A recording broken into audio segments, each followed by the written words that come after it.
Hariom students, स्वागत है आपका free study bye Lodhi sir के यूट्यूब चैनल में। दोस्तों, यदि आप हमारे चैनल पर पहली बार आए हैं तो प्लीज हमारे चैनल को सब्सक्राइब कर लें, क्योंकि ये चैनल आपको बहुत ही उपयोगी होने वाला है। साथ में आए बेल आइकन पर भी क्लिक कर दें, अपने दोस्तों के साथ में शेयर करें, लाइक करें यदि आप हमारी हेल्प करना चाहते हैं दोस्तों। तो स्टूडेंट्स, आप किसी भी प्रकार की कॉम्पिटिटिव एग्जाम की तैयारी कर रहे हैं, चाहे वो नेशनल लेवल का हो चाहे वो स्टेट लेवल का हो, और यदि उसमें जीके से रिलेट हो कोई सब्जेक्ट पूछा जाना है तो निश्चित रूप से इंडियन कॉन्स्टिट्यूशन से प्रश्न आना ही होते हैं, जिसमें आपको कभी कभी प्रश्न आता है संविधान की अनुसूचियों से रिलेट हो। जो इंडियन कॉन्स्टिट्यूशन में जो 12 शेड्यूल हैं, 12 अनुसूचियां हैं, इनसे संबंधित प्रश्न आते हैं। और मुख्यतः ये प्रश्न आता है इसमें कि किस अनुसूची में क्या है। यदि हमें भारतीय संविधान का पूरा अध्ययन करना है तो मुख्यतः इन अनुसूचियों को ही हमें पढ़ना होता है, और इन अनुसूचियों में फिर जो अनुच्छेद होते हैं उनको, अनुच्छेद मतलब उनकी जो धाराएं होती हैं, उनको पढ़ के हम भारतीय संविधान को बड़े अच्छे तरीके से समझ सकते हैं। तो संविधान का जो सबसे इम्पोर्टेंट हिस्सा हमारा होता है ये 12 अनुसूचियां हैं। अब हम आज आपको प्रारंभ करके बताएंगे कि ये अनुसूचियां क्या कहलाती हैं, कब कौन सी अनुसूची जोड़ी गई, और मुख्यतः स्टूडेंट्स जहां से आपको प्रश्न आते हैं वो प्रश्न बिल्कुल यही आते हैं कि किस अनुसूची में क्या है। यदि इस वीडियो में आपको ज्यादा कुछ याद नहीं रहता है तो इतना कम से कम आप जरूर याद कर लेना कि कौन सी अनुसूची में किस चीज का वर्णन किया गया है। स्टूडेंट्स, यदि इस वीडियो में आप हमारे साथ अंत तक बने रहते हैं तो निश्चित रूप से आपको ये सभी अनुसूचियां याद हो जाने वाली हैं। सबसे पहले स्टूडेंट्स हम ये समझ लें कि वर्तमान में भारतीय संविधान में कितनी अनुसूचियां हैं। इनको इंग्लिश में शेड्यूल कहा जाता है। तो भारतीय संविधान में वर्तमान में 12 अनुसूचियां हैं, लेकिन कभी कभी एग्जामिनर आपसे प्रश्न करता है कि जब संविधान लागू हुआ था, मतलब मूल संविधान में कितनी अनुसूचियां थी। तो स्टूडेंट्स, आपको ध्यान रखना है, जब हमारा संविधान 26 जनवरी 1950 को लागू हुआ था तो हमारे मूल संविधान में 8 अनुसूचियां थी। कितनी थी? ध्यान रखना, 8 अनुसूचियां थी। लेकिन जब हमारा संविधान लागू हो गया तो संविधान संशोधन जो होते हैं, ठीक है, कॉन्स्टिट्यूशनल अमेंडमेंट जो होते हैं, इनमें हम आपको बताते जाएंगे कि कब कौन सी अनुसूची जोड़ी गई। और वर्तमान में हमारे भारतीय संविधान में 12 अनुसूचियां हैं, इनको आप याद कर सकते हो। 12 शेड्यूल इन इंडियन कॉन्स्टिट्यूशन, 12 अनुसूचियां हैं भारतीय संविधान में। अब स्टूडेंट्स हम देख लेते हैं, सबसे पहले तो 8 अनुसूचियों का हम अध्ययन करेंगे लगातार से, फिर 8 के बाद में जैसे जैसे बढ़ती जाती हैं हम आपको बताते जाएंगे कि कैसे वो अनुसूचियां बढ़ती गई हैं। तो आइए देखते हैं। सबसे पहले हम चलते हैं प्रथम अनुसूची या पहली अनुसूची पे। तो स्टूडेंट्स, इसको आपको ज्यादा कुछ याद इसमें करना नहीं है, क्योंकि आप जिस देश का संविधान पढ़ रहे हैं तो ये आपको पता होना चाहिए कि सबसे पहले उसी देश को परिभाषित किया गया होगा कि आखिर वो देश या वो राज्य या वो संघ जो भी है वो है क्या। तो ठीक इसी प्रकार से हमारी जो प्रथम अनुसूची है, पहली अनुसूची है स्टूडेंट्स, इसमें बताया गया है कि भारत राज्यों का संघ होगा। प्रथम अनुसूची क्या कहती है? भारत को ही परिभाषित करती है, जिसमें ये कहा गया है, हम 2021 की बात कर रहे हैं, जिसमें ये कहा गया है स्टूडेंट्स कि भारत 28 राज्यों और 8 केंद्र शासित प्रदेशों का संघ होगा। मतलब प्रथम अनुसूची में भारत को ही परिभाषित किया गया है कि भारत क्या है। तो आप समझ गए, प्रथम अनुसूची में भारत को परिभाषित किया गया है, भारत की परिभाषा दी गई है। और क्या कहा गया है कि भारत 28 राज्य और 8 केंद्र शासित प्रदेशों का एक संघ होगा। भारत को संघ कहा जाता है स्टूडेंट्स। यहाँ संघ सरकार का मतलब होता है दोहरी सरकारें, केंद्र में अलग सरकार होती है और राज्य स्तर पर अलग सरकार होती है। इसको हम संघीय शासन व्यवस्था के नाम से जानते हैं। तो प्रथम अनुसूची आप शायद समझ गए होंगे, प्रथम में यही याद करना है, भारत की परिभाषा। ठीक है स्टूडेंट्स, फिर हम देख लेते हैं जो द्वितीय अनुसूची है, दूसरी अनुसूची, इसमें क्या कहा गया है। दूसरी अनुसूची किससे रिलेटिव है, किससे संबंधित है? तो स्टूडेंट्स, जो दूसरी सूची है इसमें भारतीय राज्य व्यवस्था के जो पदाधिकारी, जैसे राष्ट्रपति, उपराष्ट्रपति, ठीक है, सर्वोच्च न्यायालय, उच्च न्यायालय के न्यायाधीश वगैरह, ये ठीक है, महालेखा परीक्षक, महाधिवक्ता, इस टाइप से जो भारतीय राज्य व्यवस्था के मुख्य पदाधिकारी हैं, इनके वेतन भत्तों के निर्धारण पर चर्चा की गई है दूसरी अनुसूची में। अब आप कैसे याद रखोगे स्टूडेंट्स कि जो वेतन भत्तों का निर्धारण से संबंधित कौन सी अनुसूची है, तो ये दूसरी अनुसूची है। इसको आप कैसे याद रखोगे? वैसे ही वेतन भत्ता मतलब ये मनी या रुपयों से संबंधित है, तो इसको आप याद रख सकते हो। कुछ लोग ज्यादा मनी के चक्कर में क्या करते हैं, 2 नंबर के काम करने लगते हैं। कितने नंबर के? 2 नंबर के अनर्गल काम करने लगते हैं, 2 नंबर के जो संवैधानिक होते हैं, और 2 नंबर के काम करके वो पैसा कमाते हैं। तो ऐसे आप याद रखना कि 2 नंबर के काम करने से पैसा आता है, ऐसा करके आप ट्रिक याद रख सकते हो। तो द्वितीय अनुसूची में भारतीय राज्य व्यवस्था के पदाधिकारियों के वेतन भत्तों का निर्धारण किया गया है। ठीक है स्टूडेंट्स, हो जाएगा याद? बिल्कुल हो जाएगा। 2 नंबर के काम में वेतन भत्ते मतलब सैलरी आएगी या कुछ रुपया मनी से संबंधित होगा। देख लेते हैं तीसरी अनुसूची जो है स्टूडेंट्स, तीसरी अनुसूची भारतीय संविधान की। यहां एक तो आप कोई फिल्म करके ऐसा एक नाम याद कर लें, जैसे अपन कहते हैं फिल्म याद कर लो तीसरी शपथ। क्या याद कर लो? फिल्म का नाम तीसरी शपथ। या स्टूडेंट्स यहां से आप पकड़ लो तीसरी शब्द को और यहां से पकड़ लो आप शपथ को। मतलब तीसरी में कितने वर्ण हैं? 1 2 3, और शपथ में भी 1 2 3, तो 3 वर्ण से 3 वर्ण मिला दो। तीसरी अनुसूची में जो विभिन्न पदाधिकारी होते हैं भारतीय राज्य व्यवस्था के, इनके शपथ का उल्लेख किया गया है कि कौन किसे शपथ दिलाएगा। स्टूडेंट्स आप एक वीडियो हमारा इसका देख सकते हो जिसमें हमने आपको शपथ, सैलरी, त्यागपत्र, न्यूनतम आयु, अधिकतम आयु, ठीक है, ये सब पदाधिकारियों के बारे में एक टेबल बना रखी है, अच्छे से बता रखा है। तो आप शायद समझ गए होंगे। तीसरी में 3 शब्द हैं, शपथ में 3 शब्द हैं। तो तीसरी अनुसूची क्या कहती है? विभिन्न पदाधिकारियों की शपथ का उल्लेख किया गया है कि कौन किसे शपथ दिलाएगा, किसकी अनुपस्थिति में कौन ओथ करवाएगा। ठीक है स्टूडेंट, समझ गए होंगे आप। अब स्टूडेंट्स चौथी अनुसूची में हम देख लेते हैं। जो चौथी अनुसूची है ये विभिन्न राज्यों तथा केंद्र शासित प्रदेशों में राज्यसभा में प्रतिनिधित्व की चर्चा करती है। मतलब जितने भी भारत के राज्य हैं, जैसे वर्तमान में 28 राज्य और 8 केंद्र शासित प्रदेश हैं, यहां से चौथी अनुसूची में यह बताया गया है कि किस राज्य से राज्यसभा में कितने सदस्यों का प्रतिनिधित्व होगा, मतलब कितने सदस्य चुन करके आएंगे। वैसे आपको बता दें कि सबसे ज्यादा सदस्य कहां से चुन के आते हैं स्टूडेंट्स? सबसे ज्यादा सदस्य उत्तर प्रदेश से चुन करके आते हैं राज्यसभा में। 31 सदस्य चुन करके आते हैं राज्यसभा में, सर्वाधिक उत्तर प्रदेश से। लोकसभा से भी सर्वाधिक 80 चुन के आते हैं। ठीक है, विधायक भी विधानसभा सदस्य मतलब उत्तर प्रदेश में सबसे ज्यादा संख्या है, कभी यदि आपसे पूछा जाए तो। स्टूडेंट्स अब आप इसको कैसे याद रखोगे? तो देखो यहां क्या लिखा है? चौथी। यहां लिखा है चौथी। और यदि आप स्टूडेंट्स यहां राज्यसभा को देख लेते हो, राज्यसभा में वर्ण देखो कितने हैं। आधा वर्ण को हम गिनते नहीं है, कभी आपने वो टेबल भरी हो तो आप जानते होंगे। राज्यसभा को यहां से आपको पकड़ लेना है, तो आधे वर्ण को हम गिनते नहीं, तो 1 2 3 4। आप देखो राज्यसभा में 4 वर्ण है। यहां से स्टूडेंट्स आपको याद हो सकता है कि चौथी अनुसूची में राज्यसभा में राज्यों और केंद्र शासित प्रदेशों से सदस्यों के प्रतिनिधित्व की चर्चा की गई होगी। ठीक है, इस प्रकार से आप चौथी अनुसूची को याद कर सकते हो। या इस प्रकार से आपको याद नहीं होगा स्टूडेंट, तो एक और ट्रिक है इसकी याद करने की, हम आपको बता दे रहे हैं। जैसे कभी भी आपसे पूछा जाए कि राज्य के अनिवार्य तत्व कितने होते हैं, तो राजनीति में जैसा कि आपको पता होगा, नहीं पता है तो हम बता देते हैं। कभी भी आपसे पूछा जाए राजनीति में, एक बात ये समझ जाओ कि राजनीति में राज्य को देश कहा जाता है। कभी भी आपसे राज्य के अनिवार्य तत्व पूछे जाते हैं, अनिवार्य घटक पूछे जाते हैं, तो ये 4 हैं: जनसंख्या, निश्चित भूभाग, सरकार और संप्रभुता। ऐसे भी आप याद रख सकते हो, राज्य के 4 अनिवार्य घटक या तत्व होते हैं, तो 4 से बनेगा चौथी अनुसूची। ठीक है स्टूडेंट, समझ रहे होंगे आप। फिर हम देख लेते हैं 5वीं अनुसूची में। तो स्टूडेंट्स 5वीं अनुसूची में विभिन्न अनुसूचित जो क्षेत्र होते हैं, जहां अनुसूचित जातियों और जनजातियों के लोग रहते हैं, ज्यादातर लोग रहते हैं, उनके प्रशासन और नियंत्रण के बारे में इसमें बताया गया है। तो स्टूडेंट्स यहां लिखा है 5, यहां लिखा है 5, और जब आप इस अनुसूचित शब्द को देख रहे हो, क्योंकि जब आपको एग्जाम में आएगा तो ये यही शब्द आपको लिखे आते हैं, यहां से आप अपना लॉजिक पकड़ सकते हो। तो यहां देखो आप अनुसूचित में 1 2 3 4 5 अनुसूचित शब्द को जब आप देखते हो तो यहाँ 5 अल्फाबेट या 5 वर्ण लिखे हैं, तो 5 का संबंध 5वीं से कर दो, तो आप समझ रहे होंगे कि 5वीं अनुसूची में स्टूडेंट्स यहाँ पर क्या है। ठीक है, अब हम देख लेते हैं स्टूडेंट 6वीं अनुसूची। 6वीं अनुसूची में स्पेशली जो 4 राज्य हैं जहां पर ज्यादा जनजाति के लोग रहते हैं, तो वहां के प्रशासन के बारे में इसमें बताया गया है कि वहां का प्रशासन, शासन व्यवस्था किसके अधीन रहेगी, कैसी होगी। और वो राज्य क्या है? असम, मेघालय, त्रिपुरा और मिजोरम।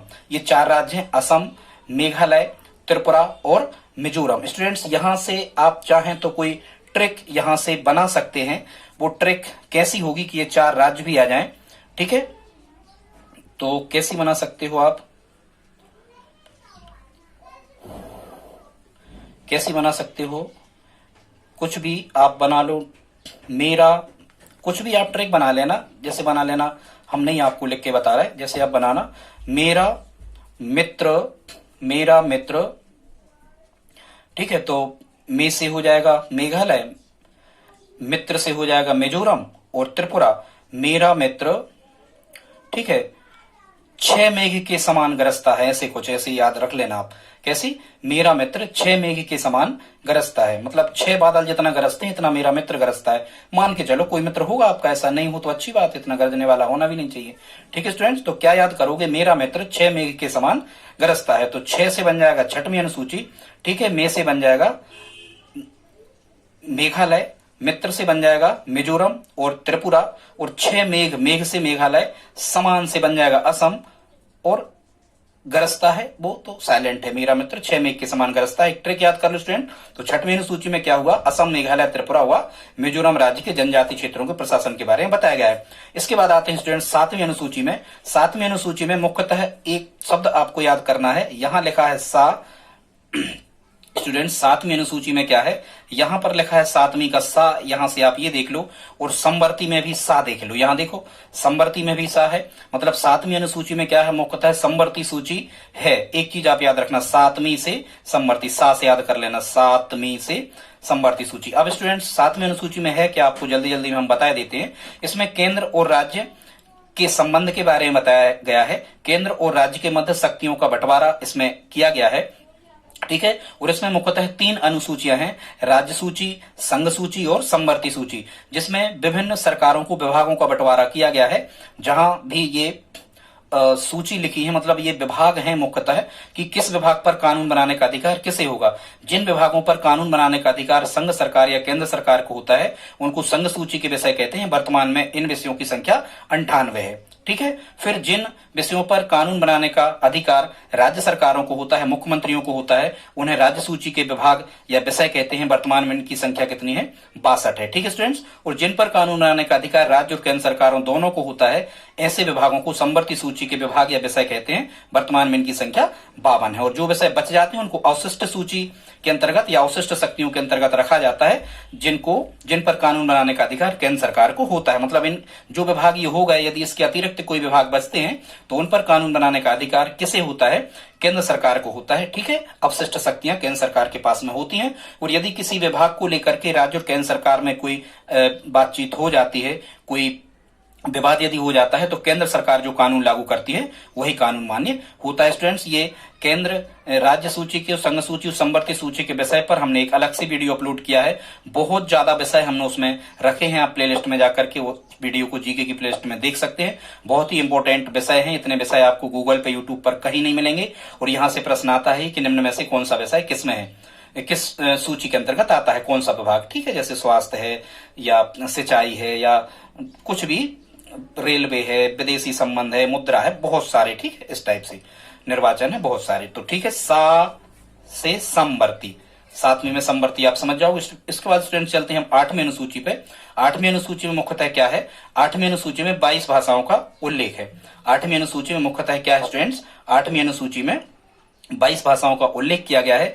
अब आप कैसे याद रखोगे कि 8वीं अनुसूची में 22 भाषाओं का उल्लेख है? देखो यहाँ 22 तो अब कभी यदि आपसे पूछा जाए कि भारतीय संविधान में कितनी भाषाओं का उल्लेख किया गया है, तो एक चीज तो आपको ध्यान रखना कि भारतीय संविधान में 22 भाषाओं का उल्लेख किया गया है, ठीक है स्टूडेंट्स। जब मूल संविधान था तो मूल संविधान में 14 भाषाएं थी। ध्यान रखना, जब संविधान लागू हुआ था तो 8वीं अनुसूची में कितनी भाषाएं थी? 14 भाषाएं थी, लेकिन वर्तमान में 22 भाषाओं का उल्लेख किया गया है। अब आप कैसे याद रखोगे कि 8वीं अनुसूची में 22 भाषाएं हैं? तो यहाँ देखो 2-2 तो यहाँ लिखे ही है, आप यहाँ गुणा लगा के 1-2 और लिख दो, गुणा लगा के 1-2 और यहाँ फिर से गुणा लगा दो। हम तो स्टूडेंट्स ऐसे ही याद करें, तो यहाँ यदि आप 1-2 गुणा लगा के और लगाओगे तो 2 दूनी 4 दूनी 8 हो जाएंगे। कितने हो जाएंगे? 2-2 वहां लिखे हैं, 1-2 और आपको लिख देना है, तो 2 दूनी 4 दूनी 8 हो जाएंगे। तो 8वीं अनुसूची में क्या है स्टूडेंट्स? 22 भाषाओं का उल्लेख है। शुरुआत में कितनी भाषाएं थी कभी आपसे पूछा जाए, या मूल संविधान में कितनी भाषाएं थी, तो आपको कहना है मूल संविधान में 14 भाषाएं थी। इसके बाद में 1967, 1992 में, और इसके बाद में 2003 में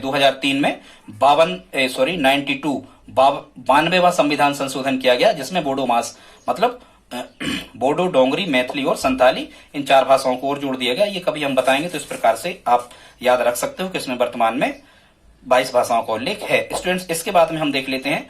तो शुरुआत में आप ध्यान करो, हमने आपको बताया था कि मूल संविधान में कितनी भाषाएं थी? मूल संविधान में मूल संविधान में 14 भाषाएं थी और हमने आपको बताया था कि मूल संविधान में 8 अनुसूचियां थी। अब आ जाते हैं हम कौन सी अनुसूची पे, 9वीं अनुसूची पे। तो स्टूडेंट्स ये जो 9वीं अनुसूची है, जरा ध्यान से सुनना, ये 9वीं अनुसूची जो है ये प्रथम संविधान संशोधन 1951 में जोड़ी गई। जरा ध्यान से सुनना, प्रथम संविधान संशोधन 1951।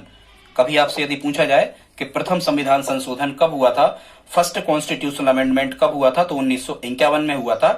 ठीक है, तो प्रथम संविधान संशोधन में कौन सी अनुसूची जोड़ी गई, 9वीं अनुसूची को जोड़ा गया। अब कभी यदि आपसे पूछा जाए कि प्रथम संविधान संशोधन कब हुआ, तो प्रथम संविधान संशोधन 1951 में हुआ। ठीक है स्टूडेंट्स, अब इसमें है क्या, तो इसमें है राज्य द्वारा संपत्ति अधिग्रहण की विधियों का उल्लेख है। मतलब यदि किसी व्यक्ति द्वारा, किसी फर्म के द्वारा अनावश्यक रूप से आपराधिक प्रवृत्ति में दर्ज रह करके या भ्रष्टाचार के द्वारा या असंवैधानिक तरीके से यदि किसी व्यक्ति ने संपत्ति कमाई है, तो सरकार उस संपत्ति का अधिग्रहण कर सकती है, छापा मार के उस संपत्ति को सार्वजनिक संपत्ति घोषित कर सकती है। ये 9वीं अनुसूची में है। और राज्य सरकार द्वारा, मतलब सरकार द्वारा इस संपत्ति अधिग्रहण के खिलाफ आप सुप्रीम कोर्ट या किसी भी अन्य न्यायालय में नहीं जा सकते, न्यायालय की शरण नहीं ले सकते, न्यायालय में चुनौती नहीं दी जा सकती। न्यायालय में चुनौती तभी केवल दी जा सकती है जब आपके मौलिक अधिकार का उल्लंघन इसमें होता है। तो अब आप कैसे याद रखोगे कि 9वीं अनुसूची जो है ये संपत्ति अधिग्रहण से संबंधित है। इसको आप स्टूडेंट्स कैसे याद रखोगे, तो ऐसे याद रखना। अपन कहते एक मुहावरा कहते 9-2-11 हो जाओ, 9-2-11 हो जाओ। मतलब ऐसे याद रखना कि फिर सरकार क्या करती है, जिस व्यक्ति की संपत्ति को राजसात करती है या जब्त करती है, उस व्यक्ति से कहती है कि अब तुम 9-2-11 हो जाओ, मतलब इस संपत्ति को छोड़ के भाग जाओ यहां से। समझ गए? ऐसे आप 9वीं अनुसूची को याद कर सकते हो। कैसे याद करोगे कि राज्य सरकार उसकी संपत्ति का अधिग्रहण कर लेती है सरकार, और फिर कहती है अब तुम 9-2-11 हो जाओ। तो 11वीं तो अलग है, यहां से आपको याद रखना कि ये 9वीं अनुसूची होगी। इसके बाद में स्टूडेंट्स हम देख लेते हैं जो 10वीं अनुसूची है। 10वीं अनुसूची में क्या है, तो मुख्यतः 10वीं अनुसूची में है दल बदल से संबंधित नियम बताए गए हैं कि कोई व्यक्ति यदि दलों को बदलता है, राजनीतिक दलों को परिवर्तित करता है, तो किस प्रकार से राजनीतिक दलों को परिवर्तित कर सकता है, किस स्थिति में उसकी सदस्यता बच सकती है, किस स्थिति में उसकी सदस्यता समाप्त हो जाएगी। इस प्रकार के जो नियम है वो 10वीं अनुसूची में। स्टूडेंट्स इसको तो याद करना बिल्कुल कठिन है ही नहीं, क्योंकि यहाँ 10वीं में भी दा लिखा है शुरू में। देखो 10वीं में शुरू में दा लिखा है, और दल बदल में भी क्या लिखा है, दल बदल में भी शुरू में दा लिखा है। तो दा से दा को मिला दो तो 10वीं अनुसूची में स्टूडेंट्स क्या हो जाएगा, दल बदल हो जाएगा। और जैसा कि हमने आपको बताया, 9वां प्रथम संविधान संशोधन 1951 में हुआ था, जिसमें 9वीं अनुसूची जोड़ी गई थी। और इसके बाद में 1952 पर हम आ जाते हैं। तो 1952 पे नहीं, 52 में संविधान संशोधन 1985 में हुआ था। जरा ध्यान से सुनना, 1985 में हुआ था 52वां संविधान संशोधन, जिसमें 10वीं अनुसूची को जोड़ा गया है, जो दल बदल से रिलेटिव है। ठीक है स्टूडेंट्स, इसके बाद में हम आ जाते हैं 11वीं अनुसूची पर। इसको जरा देख लें आप, 11वीं अनुसूची में क्या है, तो जरा ध्यान से सुनना स्टूडेंट्स। जो 11वीं अनुसूची है ये 73वां संविधान संशोधन में 11वीं अनुसूची को जोड़ा गया है 1993 में। जरा ध्यान से सुनना, बहुत इंपॉर्टेंट फैक्ट है ये। 1993 में 73वां संविधान संशोधन किया गया, जिसमें भारतीय संविधान में 11वीं अनुसूची को जोड़ा गया। मतलब अब अनुसूचियों की संख्या कितनी हो गई स्टूडेंट्स, 11 हो गई। मुख्यतः इसमें है क्या, पंचायती राज व्यवस्था को बताया गया है। इसमें पंचायती राज व्यवस्था को बताया गया है कौन सी अनुसूची में, 11वीं अनुसूची में। अब आप एक बात समझ जाओ, इसको याद कैसे करोगे। इसको ऐसे याद करना कि यदि कोई व्यक्ति पंच या सरपंच चुना जाता है तो वो 1100 या 11 रुपए का प्रसाद चढ़ाता है प्रसन्नता से।